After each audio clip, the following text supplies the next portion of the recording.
Boom! We are live, ladies and gentlemen, boys and girls. Welcome to the Nolan Hawkeye Anthony YouTube channel. And I thank all of you for being here, wherever you may be. And of course, however you may be listening. This is, of course, the Iowa versus Wisconsin game preview. And just when I thought we were out, I was out, they roped us back in. Matter of fact, Blackheart Gold Pants did an article about this, how we have absolutely been roped back in to this football season with regards to the Iowa Hawkeyes. All hope seemed to be lost, which I will dive into and clarify a little bit further as we continue.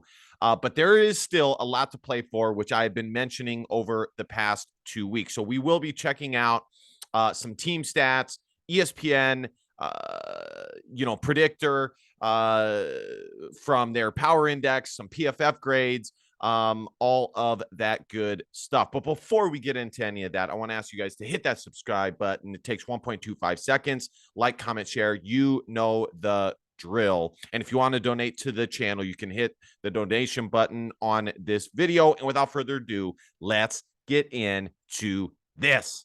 So Iowa, and I think Wisconsin fans probably feel very similar or similarly to how Iowa fans feel right now, has absolutely roped us back in. Now, when I say that, I mean to say that I am still not necessarily optimistic, but I am more optimistic than I was 2 weeks ago about this Iowa team. I am still keeping my guard up against Brian Ferentz and his inadequacies that we have seen over the past couple of years as offensive coordinator, although his offense does seem to be making some improvements to from far below average or bottom of the barrel to slightly below average / average. Okay. So I don't want to get crazy about that. And as of now, I do think Iowa needs to take I still believe Iowa needs to take a good hard look at the offensive coordinator position next year. Spencer Petras has played a lot better the last 2 weeks. Matter of fact, I would say that they have been 2 of his better games in his entire career as the Iowa starting quarterback. Caleb Johnson has emerged, which I think this is probably the biggest difference and something I've been saying for a while, which is if the run game is there, then Iowa is pretty much taken care of offensively. That is what starts everything for the Iowa Hawkeyes, much like it does for Wisconsin, the Badgers. Caleb Johnson is the bell cow that Iowa has been looking for, quite frankly, for the past 5 years. Tyler Goodson at times appeared to be that guy. I don't think he ended up being that guy. He was a very, very good running back, but the bell cow, not necessarily. Caleb Johnson, as a true freshman, has inserted himself as the starting running back for the Iowa Hawkeyes. And the good news is that all of the running backs, aside from transferring, will be coming back next year, and there will be a ton of talent in that room moving forward. Hopefully, Gavin Williams and LaShawn Williams are healthy to go against Wisconsin. They've, especially Gavin Williams, have had a very up and down season. I mean, they have barely been able to have any positive momentum moving forward. Either way, Caleb Johnson is the guy. I think he might be able to finish the season with 800 yards rushing, which would be absolutely fantastic for him if he's able to do that. All right, guys, looking at the team stats here. The ESPN Football Power Index gives Wisconsin a 51.4% chance to win this football game over the Iowa Hawkeyes. The computers still don't like Iowa very much, which, doesn't surprise me, but still it's interesting analytics. I would say,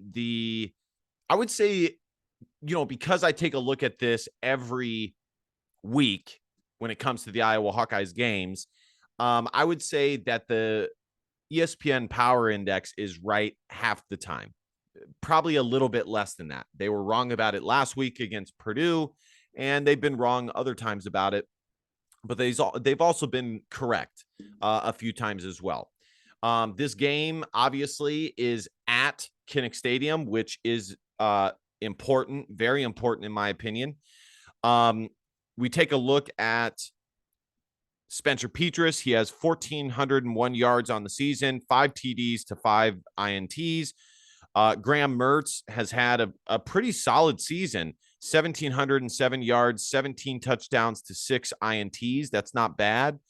He doesn't have a ton of yards passing, but the 17 touchdowns to 6 INTs will absolutely get the job done. He's only thrown the ball, it looks like 206 times. Wow. So this Wisconsin team absolutely runs the football above all else. Braylon Allen has 989 yards rushing on the season and 10 TDs. Caleb Johnson, 96 carries for 553 yards, 4 TDs. He's just coming off his 200-yard performance from last week, and he's only getting better. I think he will have a great test running against Wisconsin's defense. Receiving yards, C. DK, 35 receptions for 555 yards, 6 TDs. Sam Laporta is Iowa's leading receiver, 44 receptions, 458 yards, and 1 TD. I said before the season, if he could have, 8 to 11 touchdowns, that it would be a very successful season for him. I don't think he'll be able to get to that, but if he can get to 5 to 7, I think he will cement himself as one of the great Iowa tight ends. And I think he will still get drafted fairly high in the upcoming draft. Wisconsin, according to the bettors, are 1.5 point favorites. The over and under for this game is 35 points. Here are the team stats. Points per game, 30.8 to 17.2. Points allowed per game, 20.6 to 14.3. Total yards, 386 to 262. Yards passing, 202 to 159. Yards rushing, 183 to 103. Yards allowed, 325 to 264. Passing yards allowed, 212 to 171. Rush yards allowed, 113 to 92. Obviously, this is not one of the best Wisconsin defenses that we've ever seen. I'm sure they're not terrible. Comparing it to Iowa, I mean, Iowa's defense is just special. This, in my opinion, this is the best Iowa defense we have seen in the past 10 years. It is very, very talented. It has playmakers at every level of the defense. But Wisconsin is obviously better than Iowa offensively. And Wisconsin has been doing better since the firing of Paul Chryst. Here are the last 5 games for each team. Wisconsin just beat a decent Maryland team, or a team that some folks were pretty high on. They beat Purdue fairly easily. They lost to Michigan State. They beat Northwestern, and obviously they lost to Illinois. All right, we're going to take a look at the Pro Football Focus grades, or a few of them right now. I've said this before, and I'll say it again. I don't show all of the grades because it just will make the video too long, and I don't want to do that. So I'm going to show some of the positions, and I'm not purposely keeping any position group out or anything like that. It's honestly, it's totally luck of the draw which positions I choose. If you want to go check it out, you are more than welcome to go check out the grades on Pro Football Focus. Here are the quarterback grades. Graham Mertz is ranked as the 79th best quarterback in the country, according to Pro Football Focus. He actually has a pretty solid grade, to be honest, of an 80.8. Spencer Petras has improved. He was down in the 300s. He's 213 right now, which is still not great. 64.3 grade.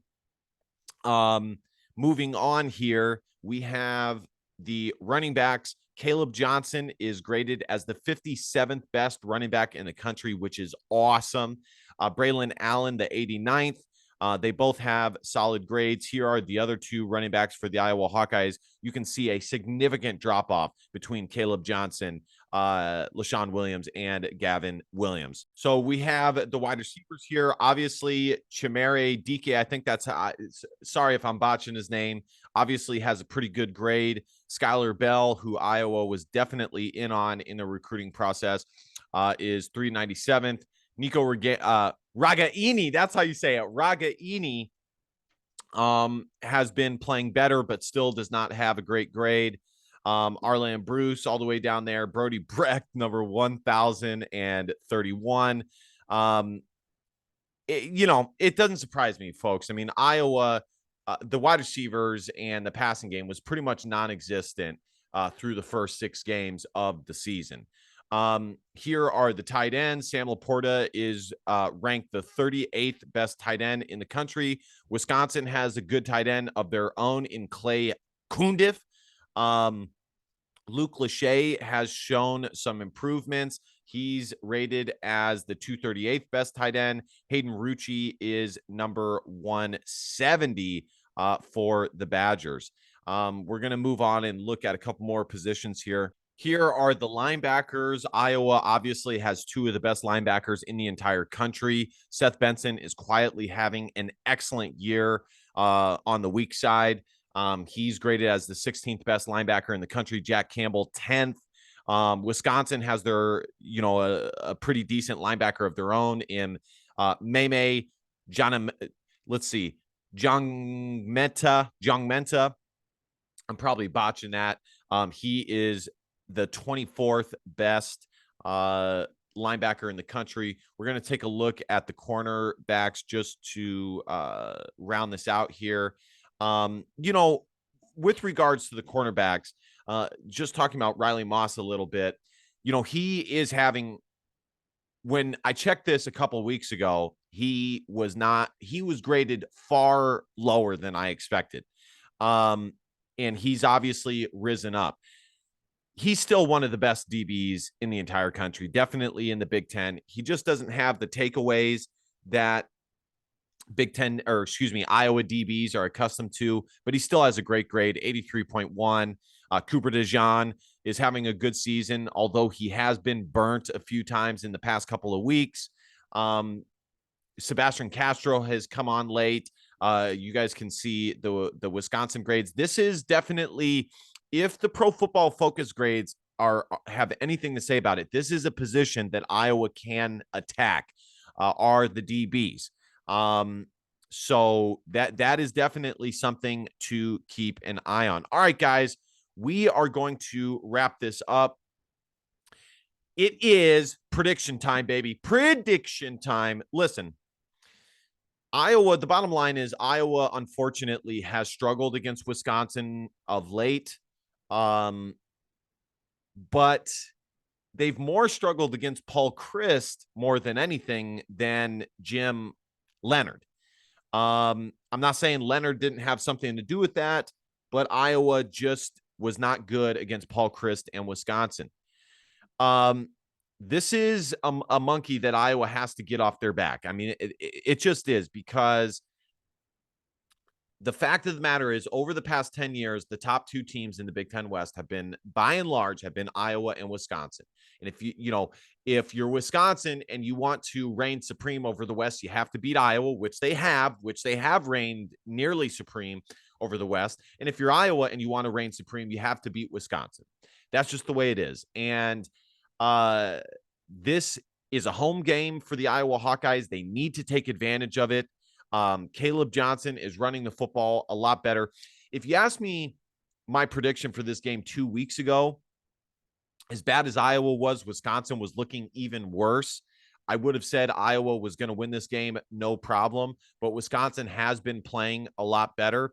But the bottom line is, I think that Iowa's rush defense and their defense in general is so strong that they will be just fine. I mean, folks, they held Purdue to 3 points offensively on the road. I think they will have no problem stopping this Wisconsin offense from scoring.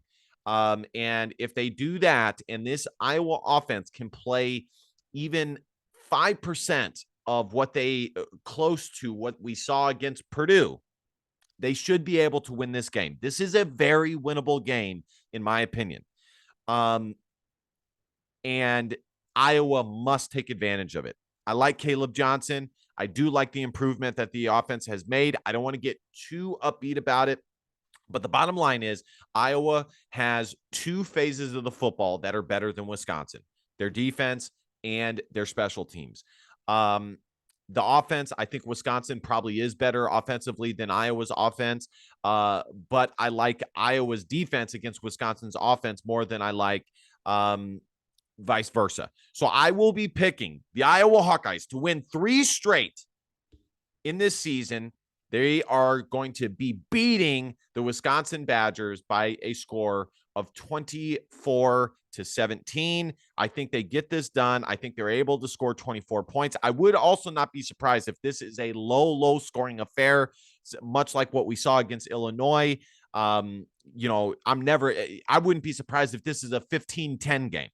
But this is a must win for the Iowa Hawkeyes. I am picking them 24-17. All right, guys, thank you guys so much for watching. Like, comment, share. You know the drill. Definitely be sure to hit the subscribe button, because subscribing makes you feel good. It takes 1.25 seconds. If you want to donate to the channel, you absolutely can by hitting the donation button on this video. And last but not least, DBAP, don't be a pussy willow. In fact, your feelings because your feelings don't matter. Love you guys. See you guys next time. Go Hawks. Bye-bye.